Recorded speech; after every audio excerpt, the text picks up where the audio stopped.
はい、皆さんこんにちは。エコドライブの鈴木です。今日はですね、失敗を収穫として捉えた方が人生得だよねっていう話をねしてみようと思っています。皆さんは失敗に対してどのようにお考えでしょうか？やっぱしんどいっすよね。やっぱ悔しいし、何かにすがりたい気持ちになりますよね。僕もそうですよ。やっぱその瞬間っていうのはね、やっぱ正直言ってきついですよね。でも失敗するっていうことは行動を起こした結果なんでね、やっぱ何もしなかったっていうね失敗に比べればはるかにねいいことだと思います。何もしないっていうのがねやっぱ一番の失敗っていうか機会損失だと僕はね思っています。で、僕たちエコドライブもですねこれまで本当にねたくさんの失敗をしてきました。その中でもね結構痛い失敗があるので今日はね皆さんとそれを、共有したいと思っています。ちょうどコロナの時だったんですけどもう本当にね大量の在庫の車をね抱えてしまって途方に暮れてた時があったんですよね。その時ね確か70台ぐらいあったかな。70台ぐらいありましたよ。で僕たちはねそうは言っても食べていかないといけませんからね、もうね、二足三門で売ってました。いやー悔しかったな。こんなにコンディションいい車なのになんでこんなに値段でね売んないといけないんだって本当にいつも思ってました。でもねその時に買ってくれたお客さんに関してはねもう本当に感謝、それしかないですね。でも当時はねもうずっと悶々としてたんですよね。もうね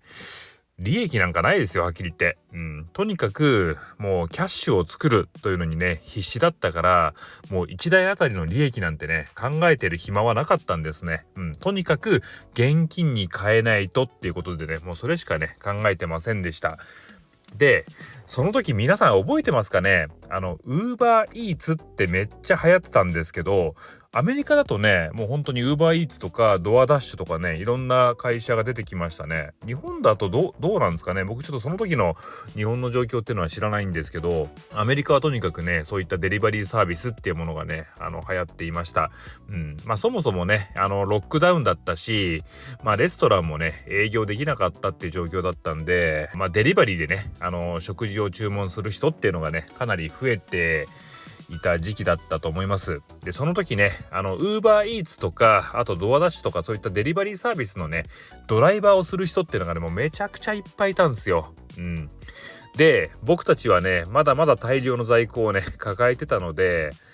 どうしようかなと思ったんですけどで思いついたのがそのウーバーイーツとかねそういったフードデリバリーのドライバー向けにね車の貸し出しを行ったらどうだろうって、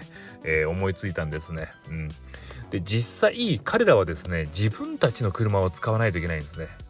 で走行距離めちゃくちゃ乗るしもうそれこそガソリン代もかかると。でそれからメンテナンス代なんかもねもうめちゃめちゃかかるわけですよ。でおまけに車の価値まで下がっちゃうっていうねそういった形だったんですけどだから僕らがねもし僕たちが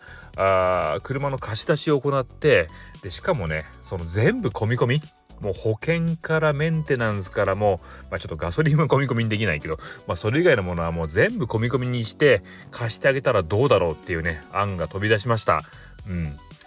で僕たちもねもう速攻で会議を行ってもうこれやってみないとわからんってことでですね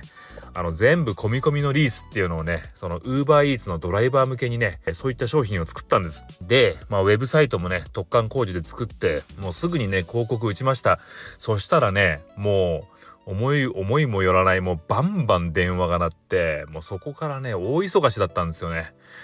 で一気に30台ぐらいかな貸し出すことができました。その時はねもうこれで生き延びれるって思いましたね。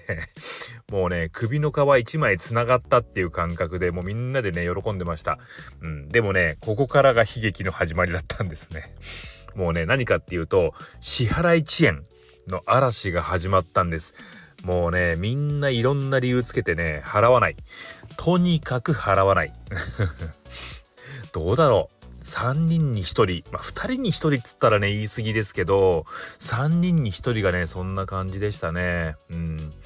でもうお金払わないんだったら車とにかく返してほしいって言ってもね帰ってこないんですよ。電話も出ない。これはね完全に誤算でしたね。普通の感覚だったらお金払えなくなったら車返してくれるじゃないですか。で車返してくれればこっちはもういいよと、もうそれ以上のことはお咎めしないからとにかく車だけ返してくれっていう話だったんですけど、まさかね車が返ってこないなんて思わなかったですね。でじゃあどうしようかっていうことで、もうね探偵みたいな会社を雇ってねお金を払って車を探してもらうんですけど、まあそれもね安くないですよ。まあまあ高いんですね。そうだな、日本円にして8万円ぐらいかな、1台あたりします。で成功報酬なんですけど、車見つかったらねそれはそれでお金払わなきゃいけないんですよ。で見つけてもらうわけなんですけど、で見つかった時はねもう原型をなしていないっていうパターンもうねどういうことかっていうと、車がねボコボコでもうね直す価値がないぐらいの状態だったり、意外とね車が綺麗じゃんと思ってもね中開けてみたらねもう匂いでびっくりですよ。次の人にも貸し出しできない状態になったりとかするんですよね。あとはねひどかったのが